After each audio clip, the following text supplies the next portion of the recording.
حضرت امام حسین رضی اللہ تعالیٰ عنہ یہ حضور کی اولاد پاک ہیں. پیروں کو نہ تھوڑی مٹی لگ گئی.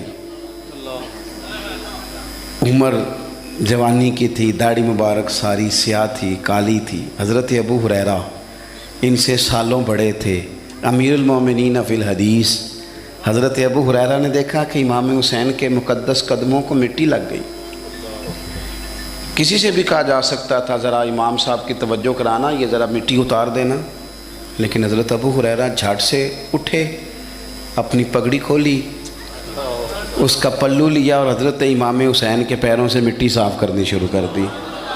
کیوں کہ اہل فضل ہی کسی کی فضیلت کو جان سکتا، عزت والا ہی کسی کو عزت دیتا ہے. جس کے پاس وقار ہو. او میرے سنگیوں، لوگوں کی باتوں میں نہ آنا، یہ تمہیں الجھا دیں گے، یہ تمہیں تفریق میں ڈال دیں گے، یہ انتشار برپا کریں گے.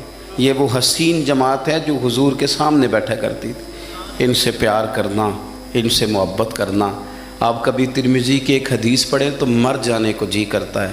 حضور نے فرمایا تھا میرے صحابہ کے بارے میں اللہ سے ڈرنا، میرے بعد انہیں اپنی زبانوں کا نشانہ نہ بنانا. کاش کوئی ان جملوں کا درد سمجھ سکے. فرمایا رب سے ڈرنا، اور کریم فرمانے لگے جس نے ان سے محبت کی میری محبت کی وجہ سے محبت کی، اور جس نے ان سے عداوت رکھی میری وجہ سے رکھی. کبھی بھی کسی میں، اور جو حضور کی اولاد ہے. صحابہ کرام نے ایک جگہ کچھ نذرانہ جمع کیا اور جمع کر کے کہا کہ حضور کی بارگاہ میں پیش کرنا ہے. اخراجات بہت زیادہ ہیں اور ظاہری وسائل اس ترتیب سے نہیں ہیں. یہ نذرانہ ہر مہینے پیش کرنا ہے. جب وہ لے کے حضور کی بارگاہ میں گئے نا تو اللہ نے قرآن نازل کر دیا.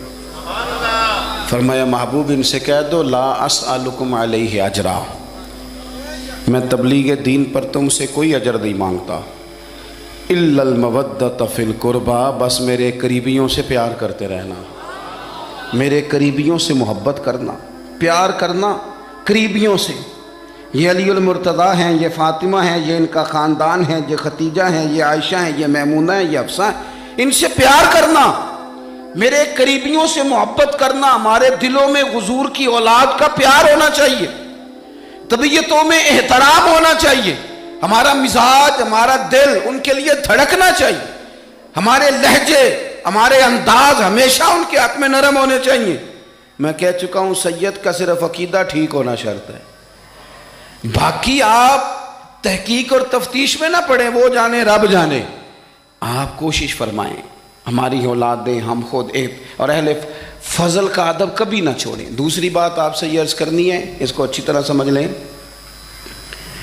کہ قومیں اپنے اسلاف سے بڑی ہوتی ہیں. ہمیشہ بڑا ہم ہوتا ہی وہ ہے جس کا کوئی بڑا ہوتا ہے، جس کا کوئی بڑا نہیں ہوتا وہ کبھی بھی بڑا. یہ کچھ عرصے سے ٹرینڈ چلا ہے، اگرچہ یہ درست نہیں ہے.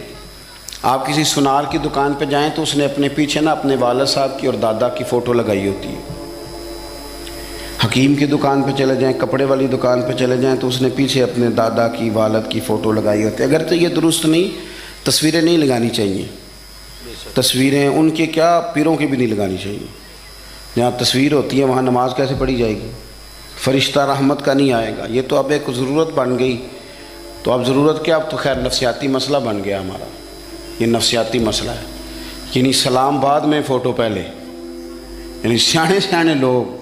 اور یہ ہمیں ایسے کھیل تماشے میں لگایا گیا ہے کہ میں ڈھیر سارے لوگوں پر غور کرتا ہوں، پھر ان کے لیے دعا کرتا ہوں کہ یا اللہ ان کی مدد فرما. یعنی اس طرح کی حالت ہے کہ وہ زندہ ہی موبائل کے اندر ہیں، ہر چیز ہی. مجھ سے ایک دفعہ ایک صاحب نے پوچھا مولوی آج کل بڑے لڑ رہے ہیں. میں نے کہا وہ 4-5 ہیں جن کو آپ ٹی وی موبائل پہ دیکھتے ہیں. آپ میرے ساتھ آئیں، میں آپ کو 20 اور سینکڑوں شیخ الحدیث بتاتا ہوں جو سکون سے بیٹھ کر رسول اللہ کا دین پڑھا رہے ہیں. تو آپ مسئلہ صرف یہ ہے کہ ہم نے کل زندگی وہ سمجھ لی ہے جو موبائل کے اندر ہے. بہرحال وہ تصویر لگائی ہوتی ہے سنار نے بھی اور حکیم نے بھی اور ڈاکٹر نے بھی اور بہت سارے لوگوں نے کہ جناب اب یہ جو تصویر لگاتے ہیں تو اس کے پیچھے پوری حکمت ہوتی ہے. آپ ان سے پوچھتے ہیں یہ فوٹو کیوں لگائی ہے تو وہ کہتے ہیں ہم یہ بتانا چاہتے ہیں کہ یہ کام آج نہیں ہم نے شروع کیا، ہمارا شجرہ پرانا ہے، ہمارے باپ دادا سارے یہی کام کرتے تھے، ہمارا خاندانی ورثہ ہے. وہ ثابت یہ کرنا چاہتے ہیں کہ ہم پیچھے سے ہمارا ایک سلسلہ آ رہا ہے. ساری دنیا اپنے اکابرین کو، اسلاف کو، بڑوں کو ان کے زور پر بڑا ہونا چاہتی ہے. یہاں کچھ لوگ ایسے آئے ہیں جن کے نزدیک معاذ اللہ صحابہ ہی ٹھیک نہیں تھے، اہل بیت ہی ٹھیک نہیں تھے. آپ اپنی سند کیسے مضبوط کریں گے؟ اگر وہ اولین جو حضور کے سامنے بیٹھتے تھے وہی ٹھیک نہیں تھے تو پھر ان سے ہو کے جو دین آگے آیا اس کو تم کیسے ٹھیک مانو؟ ساری چیزوں کو مشکوک کرنا چاہتے ہیں. ہمارے بزرگوں نے، امام بخاری نے، امام مسلم نے محنت کر کے حدیثیں تلاش کی، اصول بیان کیے کہ یہ حدیث صحیح ہے، متواتر ہے، حسن ہے، ضعیف ہے، کیا ہے، اس کے اصول اور قاعدے بیان کیے. اور جب انہوں نے خود پوری تحقیق کی، تھوڑی سی آپ مشکل بات نہیں کر رہا، تھوڑی سی آپ غور کریں گے، انہوں نے سینکڑوں میل کا سفر کیا، گھوڑوں پہ، پیدل، اونٹوں پہ، ریسرچ کر کے بتایا کہ یہ حدیث بالکل درست ہے، اپنی سند کے اعتبار سے، متن کے اعتبار سے یہ متواتر درجے کی ہے. انہوں نے پوری ریسرچ کی. پھر غور کریں کیا کہہ رہا ہوں، جب پوری تحقیق کر لی تھی تو پھر انہیں کہنا چاہیے تھا نا یہ نبی پاک نے فرمایا ہے، کہنا چاہیے تھا نا کہ یہ حضور نے فرمایا، ہماری تحقیق ہے، حدیث درست ہے. لیکن کسی نے بھی ڈائریکٹ نہیں کہا. انہوں نے جب بھی کہا کہنے لگے حضرت عبداللہ ابن عمر فرماتے ہیں کہ حضور نے یوں فرمایا، حضرت انس بن مالک فرماتے ہیں کہ حضور نے یوں فرمایا، حضرت جناب سیدہ عائشہ صدیقہ فرماتی ہیں یوں حضور نے فرمایا، حضرت ابو ہریرہ فرماتے ہیں یوں حضور نے فرمایا. انہوں نے نا پہلے اس صحابی کا نام لیا جنہوں نے وہ بات اپنے سینے میں محفوظ کی. کیا بتایا انہوں نے ہمیں کہ ہم دنیا گھوم آئے ہیں، ریسرچ کر آئے ہیں، تلاش و بسیار کے بعد اس نتیجے پہ پہنچے ہیں کہ دین کا اصل فیض وہی ہے جو صحابہ اور اہل بیت کے سینوں سے ہو کے امت کو نصیب ہوا ہے. اصل فیضان وہ ہے جو وہاں سے ہو کے آیا.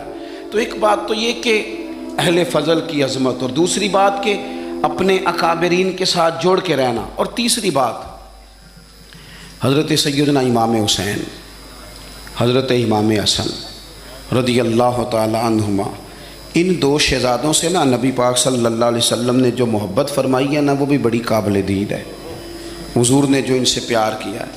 کچھ لوگ ایسے ہوتے ہیں کہ جن سے انسان جب پیار کرتا ہے، محبت کرتا ہے تو وہ بات نا دور دور نکل جاتی ہے، بات پھیل جاتی ہے. ان کے ساتھ نا میرے نبی پاک کا خصوصی لگاؤ ہے. اس کا مطلب یہ نہیں کہ ہر نانا ہی اپنے نواسے سے پیار کرتا ہے، یہ معنی نہیں. رسول پاک علیہ السلام جو کام بھی کرتے ہیں اللہ کی وحی کے ساتھ کرتے ہیں. حضور کا ہر کام وحی خدا ہے، اپنی مرضی سے حضور کوئی کام نہیں کرتے. تو نبی پاک نے جو بھی کیا ہے وہ امت کے لیے نمونہ ہے. حسنین کریمین سے جو حضور کا پیار ہے، جو نبی پاک علیہ السلام کی ان کے ساتھ والہانہ محبت ہے. اعلیٰ حضرت بریلوی نے حدیث لکھی ہے، راوی حضرت عثمان غنی ہے رضی اللہ تعالیٰ عنہ. حضور سید عالم صلی اللہ تعالیٰ علیہ وآلہ وسلم نے نا گھر میں پیغام بھیجا، فرمایا فاطمہ سے کہو ذرا حسن حسین کو تو بھیجے. یہ سارا دن ہی حضور کے پاس رہتے ہیں، سارا دن ہی، لیکن وہ جو والہانہ پان ہے، جو محبت ہے، جو ان کے ساتھ محبوب کا خاص لگاؤ ہے. سیدہ سے کہو ذرا شہزادوں کو بھیجے، تھوڑی سی دیر ہو گئی آنے میں. اعلیٰ حضرت فرماتے ہیں یوں لگتا جیسے سیدہ فاطمہ کپڑے نہیں ماں بدلنے لگتی بچوں کے، خوشبو نہیں لگانے لگتی، تھوڑی تیاری میں دیر ہو گئی تو محبوب نے نظریں جمائی ہیں اس حجرے کی طرف جہاں سے امام حسن اور حسین نے آنا ہے. رحمت کے عجب ہی جھمیلے ہیں، حسنین یہاں پر کھیلے ہیں. تو دونوں شہزادوں جب دروازہ کھلا تو حضرت عثمان غنی کہتے ہیں بچے جب نکلے نا دونوں تو یہ کوئی 10 15 50 100 میل دور سے تھوڑی آ رہے ہیں، تو یہیں رہتے ہیں. محبوب کے قرب خاص میں انہیں سایہ کرم ہر وقت نصیب ہے. لیکن نبی کریم علیہ السلام کا جو والہانہ پن ہے، جو ان کے ساتھ حضور کا رشتہ محبت ہے، جیسے ہی دونوں شہزادے آئے حضرت عثمان غنی فرماتے ہیں محبوب نے مقدس گھٹنے زمین پہ رکھ دیے اور دونوں بازو کھول دیے. ایک شہزادہ اس سینے سے لگ گیا اس کندھے سے، ایک اس کندھے سے لگ گیا، اور پہلے بھی حضور پیار کرتے تھے، پر آج تو رخ ہی بدل گیا بات کا۔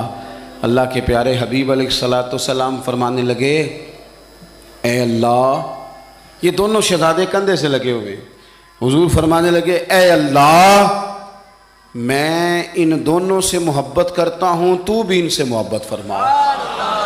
اور کہا، اے اللہ، جو جو میرے حسن حسین سے محبت کرے تو ان سب سے محبت فرما، تو ان سب سے پیار کر جو میرے حسنین سے پیار کرے۔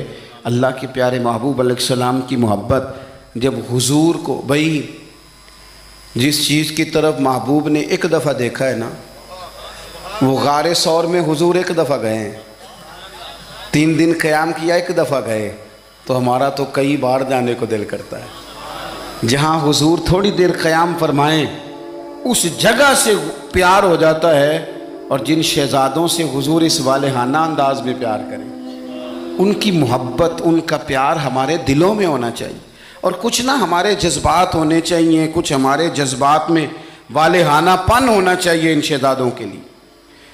آج کل نا ہمارے ہاں دور ہے تقریروں کا، پوسٹیں لگانے کا، اپنی اپنی رائے، اور ویسے بھی جو ہم لکھ رہے ہوتے ہیں، جو بول رہے ہوتے ہیں، وہ اپنے لیے نہیں ہوتا، الا ماشاءاللہ، وہ تو سامنے والے کے لیے ہوتا ہے۔ وہ تو حضرت مجدد الفسانی رحمۃ اللہ علیہ کے حالات پہ ایک سیرت نگار نے لکھا ہے کہ آپ نے ایک شخص کو نا اپنے سلسلہ نقشبندیہ میں اجازت دی کہ اب آپ بھی آگے اللہ اللہ بتائیں، تربیت کریں، یہی طریقہ ہوتا تھا، تو ان کو خلافت دے دی، اب وہ سلسلہ طریقت میں آگے اشاعت سلسلہ کا کام کریں گے۔ کچھ عرصے کے بعد وہ خلیفہ صاحب نے حضرت شیخ کو خط لکھا تو کہنے لگے، حضور آپ نے فقیر کو اجازت دی تھی، اب میں تقریر بھی کرتا ہوں، تدریس بھی کرتا ہوں، تصنیف بھی کرتا ہوں۔ تو حضرت فرمانے لگے، آپ بہت اچھے کام کر رہے ہیں، رب آپ کو برکت دے، پر یہ سارا کچھ تو آپ لوگوں کی اصلاح کے لیے کر رہے ہیں، کچھ اپنے لیے بھی کرتے ہیں، رات کو تہجد میں اٹھ جاتے ہیں، کچھ اللہ کے حضور رونا نصیب ہو جاتا ہے، کچھ آپ کو درود و سلام کی کیفیات نصیب ہوتی ہیں، یہ تو جو کچھ ہے الحمدللہ بہت اچھا ہے، قابل تعریف ہے، پر یہ تو آپ خدمت دین کا کام کر رہے ہیں نا لوگوں کی، آپ اپنے لیے کیا کر رہے ہیں؟ یہ بھی تو مقام غور ہے۔ بہت ساری چیزیں آج ایسی ہیں جو تقریروں میں، تحریروں میں، لیکن ہمارے پرانے بزرگ جو تھے ان کا رنگ اور تھا، ان کا انداز والہانہ تھا، والہانہ۔ میں نے کئی دفعہ سنائی ہے بات، پھر سناتا ہوں۔ بڑی عید پہ نا میرے والد صاحب چاول لائے، غریب گھر تھا تو ثابت چاول اور بہترین چاول کم ملتے تھے، تو جو زیادہ اچھے چاول تھے اماں جی نے ایک دفعہ پکائے تو وہ بڑے اچھے لگے، تو سب نے تعریف